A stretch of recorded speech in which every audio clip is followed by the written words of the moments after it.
श्रीमद्भागवत महापुराण दसम स्कंद पूर्वार्ध अध्याय 26। नंद बाबा से गोपों की श्री कृष्ण के प्रभाव के विषय में बातचीत। सच्चिदानंद रूपाय विश्वभूतिपत्यादि हेतवे तापत्रय विनाशाय श्री कृष्णाय वयं नुमे। श्री सुखदेव जी कहते हैं, परीक्षित, ब्रज के गोप भगवान श्री कृष्ण के ऐसे अलौकिक कर्म देखकर बड़े आश्चर्य में पड़ गए। उन्हें भगवान की अनंत शक्ति का तो पता था नहीं। वे इकट्ठे होकर आपस में इस प्रकार कहने लगे, इस बालक के ये कर्म बड़े अलौकिक हैं। इसका हमारे जैसे गंवार ग्रामीणों में जन्म लेना तो इसके लिए बड़ी निंदा की बात है। ये भला कैसे उचित हो सकता है? जैसे गजराज कोई कमल उखाड़ कर उसे ऊपर उठा ले और धारण करे, वैसे ही इस नन्हे से 7 वर्ष के बालक ने एक ही हाथ से गिरिराज गोवर्धन को उखाड़ लिया और खेल खेल में 7 दिनों तक उठाए रखा। यह साधारण मनुष्य के लिए भला कैसे संभव है? जब यह नन्हा सा बच्चा था उस समय बड़ी भयंकर राक्षसी पूतना आई और इसने आंख बंद किए किए ही उसका स्तन तो पिया ही, प्राण भी पी डाले। ठीक वैसे ही जैसे काल शरीर की आयु को निगल जाता है। जिस समय यह केवल 3 महीने का था और छकड़े के नीचे सोकर रो रहा था, उस समय रोते रोते इसने ऐसा पांव उछाला कि उसकी ठोकर से वह बड़ा भारी छकड़ा उलटकर गिरी ही पड़ा। उस समय तो यह 1 ही वर्ष का था। जब दैत्य बवंडर के रूप में इसे बैठे बैठे आकाश में उठा ले गया था, तुम सब जानते ही हो कि इसने उस तृणावर्त दैत्य को गला घोंटकर मार डाला। उस दिन की बात तो सभी जानते हैं कि माखन चोरी करने पर यशोदा रानी ने उसे ऊखल से बांध दिया था।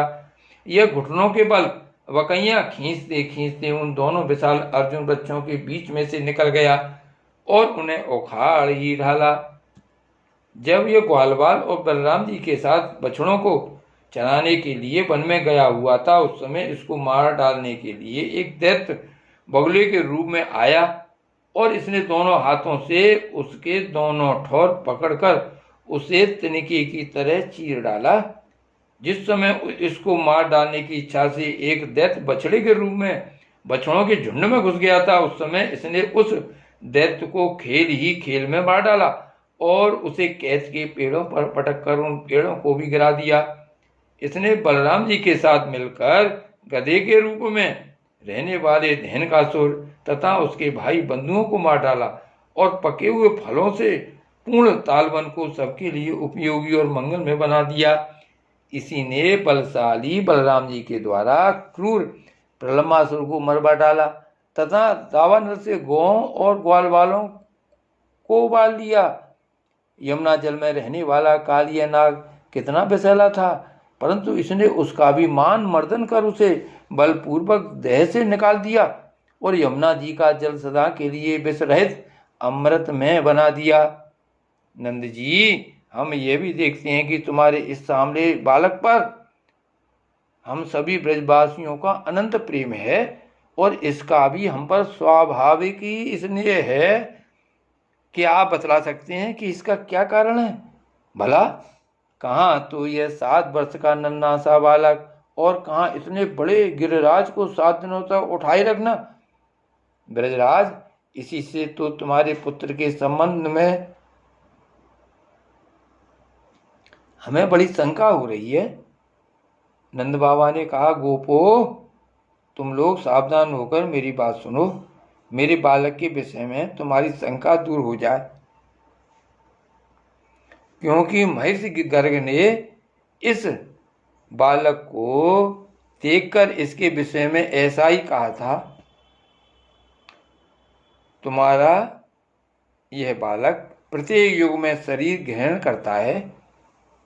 विभिन्न युगों में इसने श्वेत, रक्त और पीत ये भिन्न भिन्न रंग स्वीकार किए थे। इस बार यह कृष्ण वर्ण हुआ है। नंद जी, यह तुम्हारा पुत्र पहले कहीं वसुदेव के घर भी पैदा हुआ था, इसलिए इस रहस्य को जानने वाले लोग इसका नाम श्रीमान वासुदेव है, ऐसा कहते हैं। तुम्हारे पुत्र के गुण और कर्मों के अनुरूप और भी बहुत से नाम हैं तथा बहुत से रूप। मैं तो उन नामों को जानता हूँ, परंतु संसार के साधारण लोग नहीं जानते। यह तुम लोगों का परम कल्याण करेगा। समस्त गोप और गोओं को यह बहुत ही आनंदित करेगा। इसकी सहायता से तुम लोग बड़ी बड़ी विपत्तियों को बड़ी सुगमता से पार कर लोगे। ब्रजराज, पूर्व काल में एक बार पृथ्वी में कोई राजा नहीं रह गया था।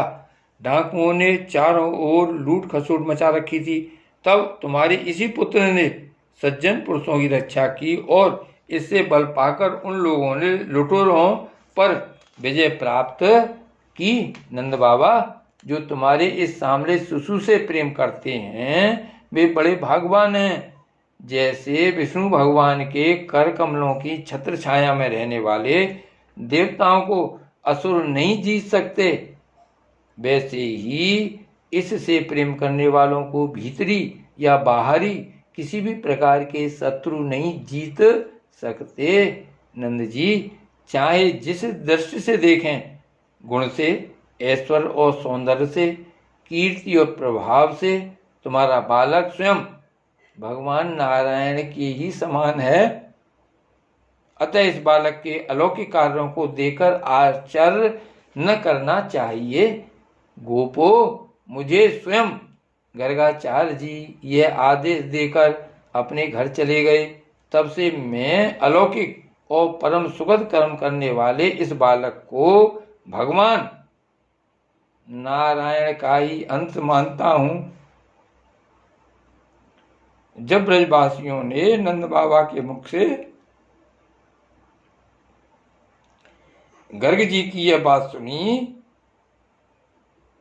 तब उनका विस्मय जाता रहा, क्योंकि अब वे अमित तेजस्वी श्री कृष्ण के प्रभाव को पूर्ण रूप से देख और सुन चुके थे। आनंद में भरकर उन्होंने नंद बाबा और श्री कृष्ण की भूरी भूरी प्रशंसा की। जिस समय अपना यज्ञ भंग हो जाने के कारण इंद्र क्रोध के मारे आग बबूला हो गए थे और मूसलाधार वर्षा करने लगे थे, उस समय वज्रपात, ओलों की बौछार और प्रचंड आंधी से स्त्री, पशु तथा ग्वाले अत्यंत पीड़ित हो गए थे। अपनी शरण में रहने वाले ब्रजवासियों की यह दशा देखकर भगवान का हृदय करुणा से भर आया, परंतु फिर एक नई लीला करने के विचार से वे तुरंत ही मुस्कराने लगे। जैसे कोई नन्हा सा निर्बल बालक खेल खेल में ही बरसाती छत्ते का पुष्प उखाड़ ले, वैसे ही उन्होंने एक हाथ से ही गिरिराज गोवर्धन को उखाड़ कर धारण कर लिया और सारे ब्रज की रक्षा की। इंद्र का मद चूर करने वाले वे ही भगवान गोविंद हम पर प्रसन्न हो। श्री गिरिराज धरण की जय, श्री गोवर्धन नाथ की जय।